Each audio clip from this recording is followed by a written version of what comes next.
Good afternoon, folks. Welcome back to the Celtic Way. I'm your host, John McGinley. I'm joined by Tony Haggerty. We're here to talk through Celtic's 1-1 draw with Rangers at Ibrox in the Scottish Premiership, the final derby of the season.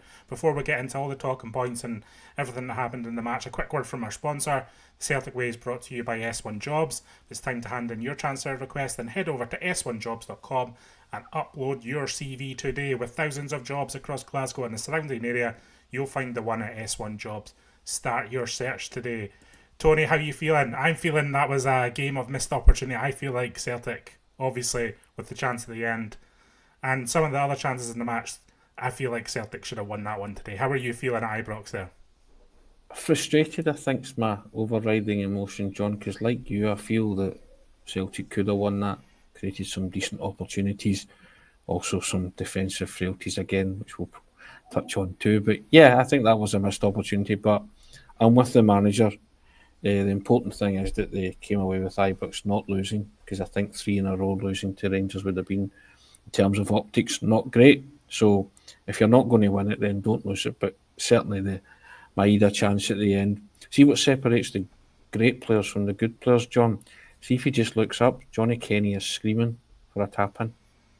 And Yeah. I mean, the Maeda chance at the and end is going to be talked about. I think Brendan Rodgers, I'm not sure if he said it in his press conference, Tony, but he said on Sky after the game that Maeda had actually been in Japan for most of the week and only returned yes, to training yesterday. And given his exploits this season, he's going to forgive him for that one. Was that a similar message in the press conference when you spoke to him? verbatim, almost, John. Yeah, so yeah. I mean, he did cut him some slack. And listen, he cut him slack. Again, in the grand scheme of things, it didn't matter too much. Just frustrated that Celtic could have won the match there. But as I say, I can forgive Dyson Maeda because he's had a long haul flight from Japan and he only trained yesterday.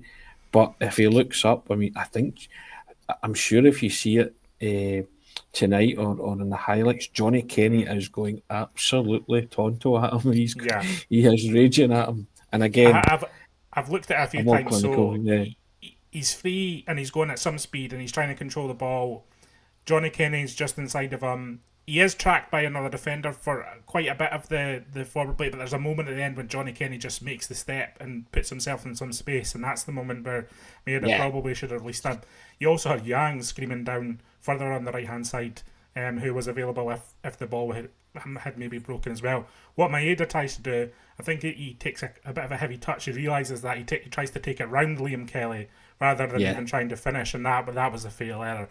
But that is the end, and that was the climax. But it was a roller coaster up to that point, wasn't it? There was ups and downs, there was lulls.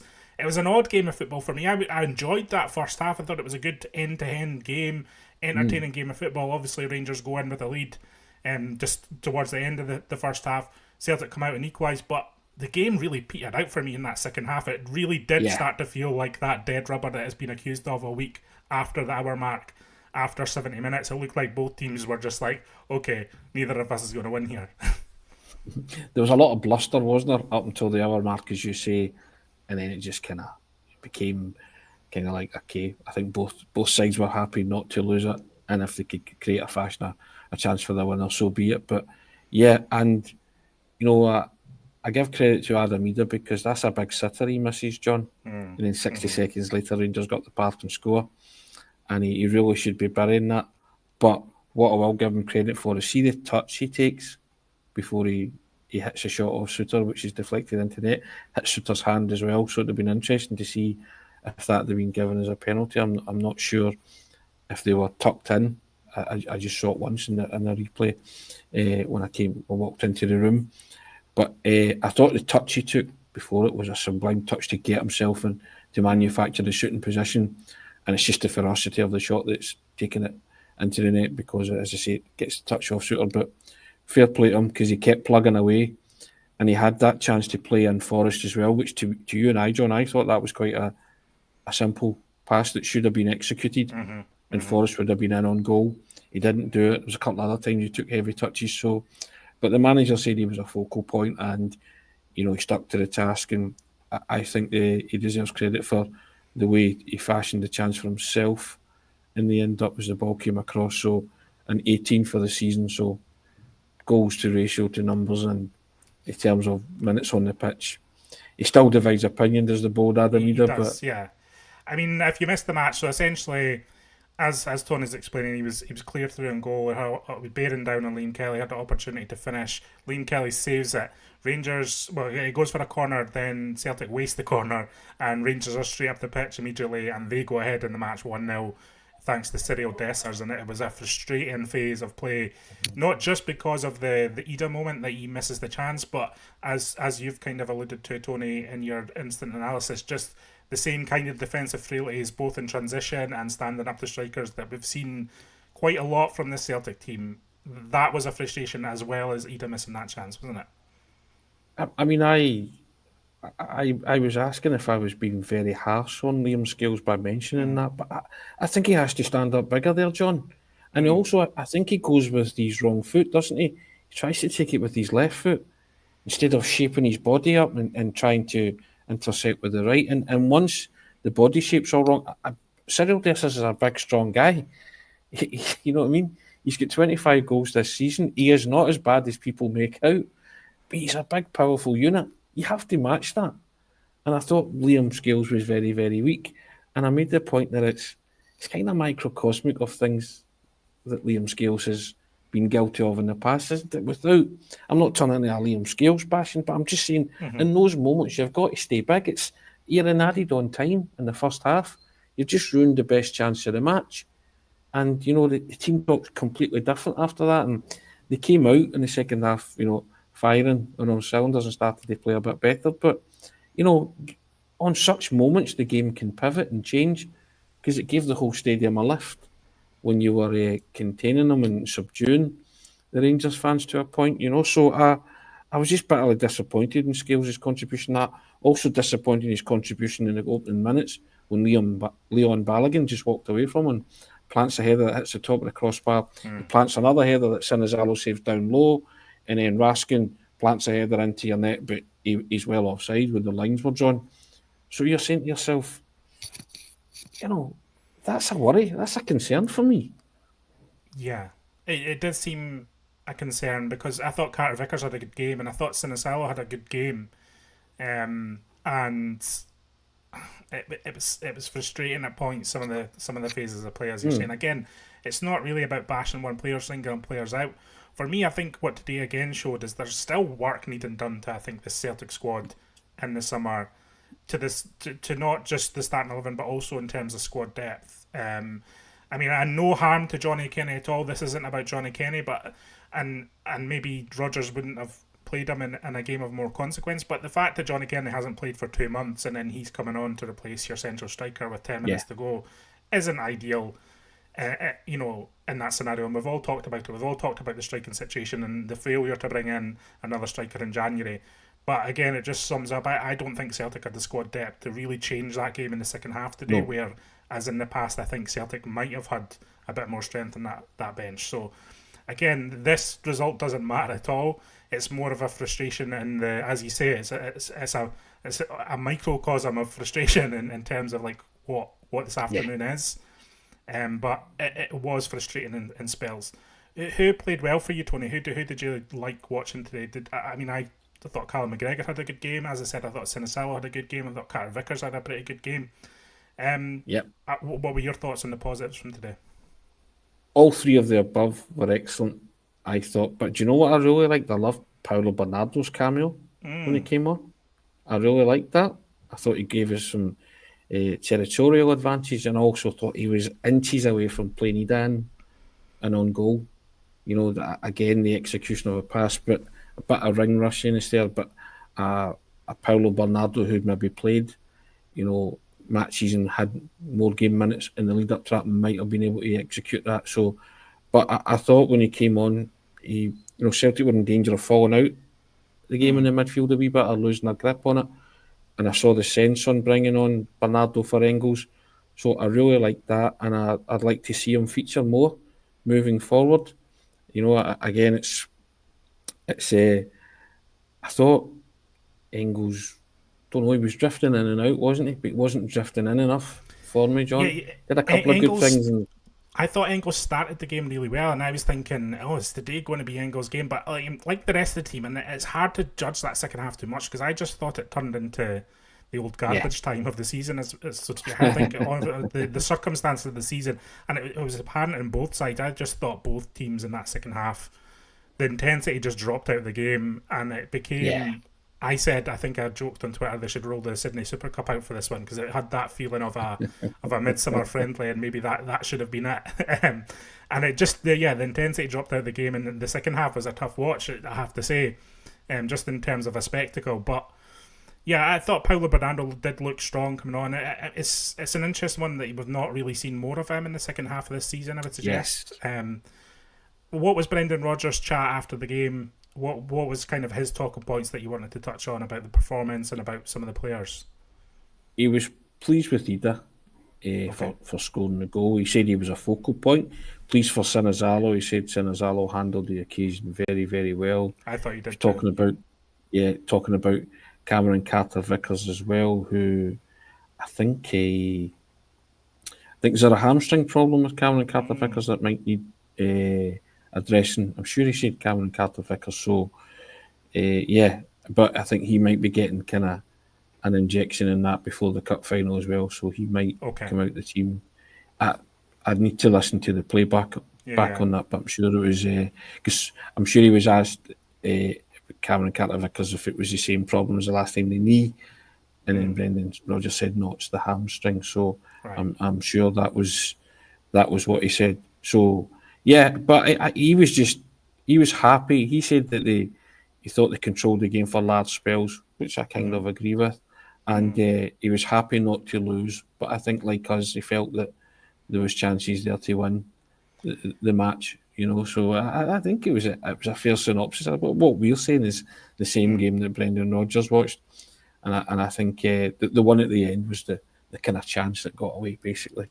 But again, he wasn't going to. He was saying that Dyson might actually fly back out to Japan because he's given him that option to be there for when his wife finally, when finally the baby is produced. I think he's right about Celtic having an element of control in the game that probably wasn't there certainly wasn't there in the first half of Celtic Park, and definitely wasn't there at Ibrox in the last time the two teams played. So in that sense, there's improvement from some of the performances against Rangers we've seen this season.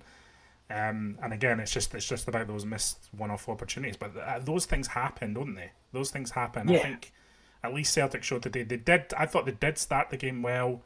It was end-to-end stuff, as kind of predicted. It was a bit ping-pong. It was a bit back and forth. But I think Celtic at least looked like they were up for it. They didn't look shell-shocked, which they have in the last few derbies. So I was pleased to see that.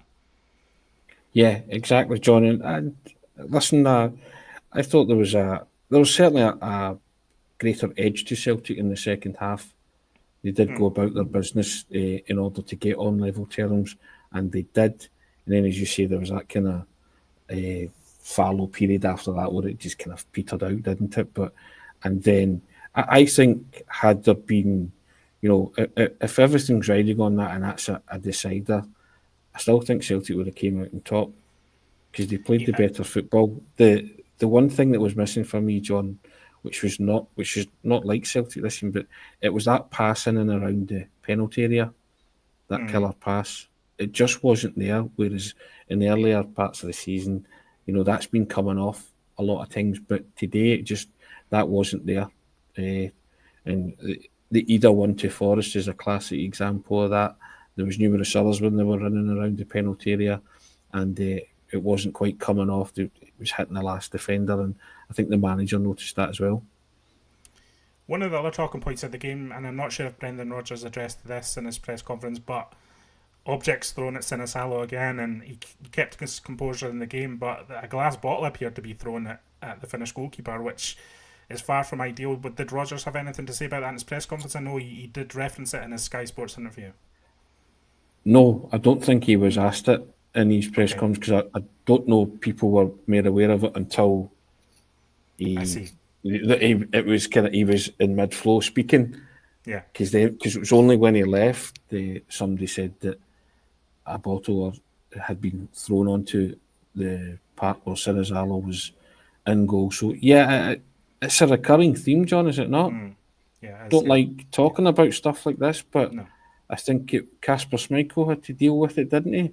Sinizalos had to deal with it, and Arne Engels was struck by a coin the last time Celtic were at Ibrox.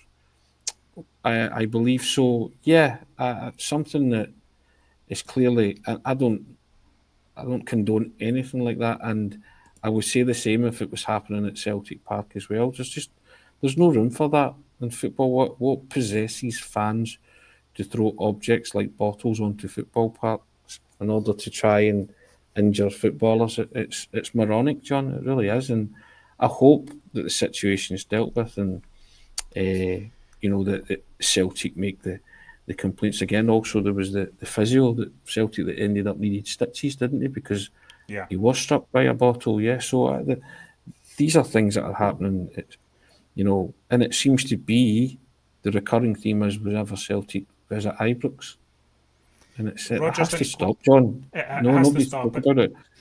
Yeah. Rodgers said after the match, he was asked if there's still a concern for player safety. He said, always, I think that is natural. He says it's something, we've been here a few times, there have been these incidents. But thankfully they got them off the pitch quickly and we could play on.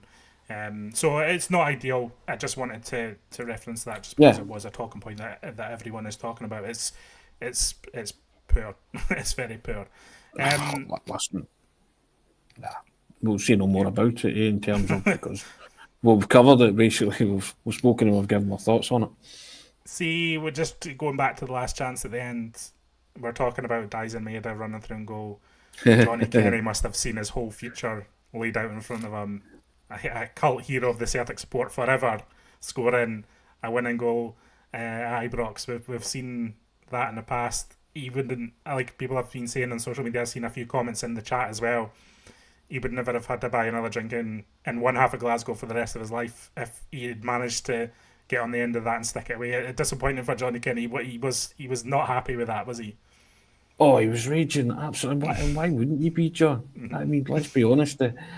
The one thing about Dyson Maeda and his whole Celtic career has been the consummate team player, and he wasn't in that moment. I thought he was a wee bit selfish, and Johnny Kenny let him have it with both barrels, didn't he? He wasn't having any of it, and as you say, Johnny Kenny had his name in lights, and he'll probably never be in that position again. And that's a Rangers Celtic match. If the guy beside him just shunts it to the side, he's got a tap in for the winner. Good to have 2,000 Celtic fans at Ibrox again. Terrific. I hope that there's some impasse to that, John, and they can get both members round the table and maybe increase the numbers, because it adds to, there is no doubt about it, it adds to the spectacle and the colour and the occasion. It's wonderful seeing the fans back, and I would say that should be reciprocated at Celtic Park when Rangers visit as well. I'm all for hopefully getting back to full allocations, John. I know some people amongst the Celtic support say that they don't want a big allocation.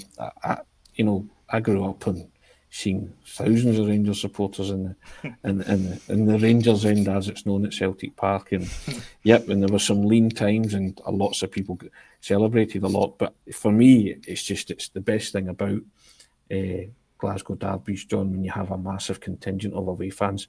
I think what the circumstances that it came around was silly. I think it's time to be grown up and see if we can get everybody around the table and get to a more satisfactory contingent. Because you were at the game in January as well, and you were at the game today. Was it noticeable in the stadium? Obviously, it's noticeable on the telly, etc. But did it feel different inside Ibrox today?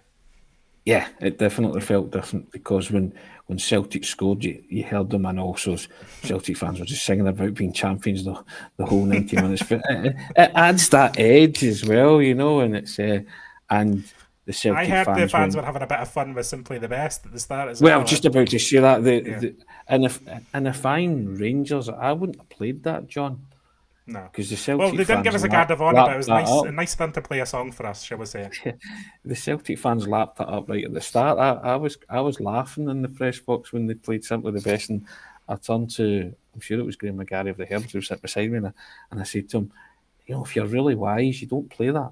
because you're just feeding into, a contingent who's sitting in the corner, and it did make me chuckle because the Celtic fans were loving it. They were just like cheering and bowing and taunting their opposition numbers as you would, because you arrived as the champions, and so there was a certain hint of irony in it when they're playing over the system, wasn't it? Where your other team was claiming to be simply the best, so Celtic fans had a laugh at that, a good chuckle.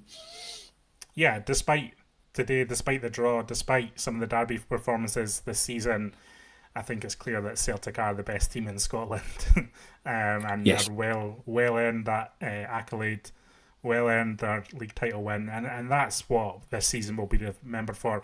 I would be very surprised if there's a majority of people who remember the events of today in a few years' time. This is No. going to be a game that is forgotten by the vast majority of supporters on both sides of the Celtic and Rangers divide. I'm sure you would agree with that, Tony. Oh, without a doubt, I think it'll be filed under not a classic and put away in a vault somewhere, never to be shown again. Well, we appreciate you for your time. We appreciate everyone in the chat as well. We're going to wrap it up there. I don't think we need to go too much more into the game because I just don't think there was that much meaning in the entire thing. I have to be honest with you. I said earlier this week, when is it a dead rubber? It's the next day when whichever team loses. But if it's a draw, I think everyone will be agreeing that it was a bit of a dead rubber. So we won't ascribe too much meaning to the events of today. Tony, thanks for joining us. Any last points before we head off? No, I'm still frustrated at Dyes Minder, but I'll give the expectant father to be. I'll cut him some slack, and because he's been terrific. So yeah, but I'm sure Johnny Kenny will be replaying that moment in his mind as well for a long time to come. Good luck to Dyes Minder with family events. Good luck to everyone. I hope everyone has a good rest of their Sunday. I hope everyone has a good bank holiday tomorrow. We'll be back in the morning, of course, with the morning briefing, chatting about all the fallout from today. Thanks for joining us. Thanks for joining us, Tony. We'll see you again next time. Goodbye.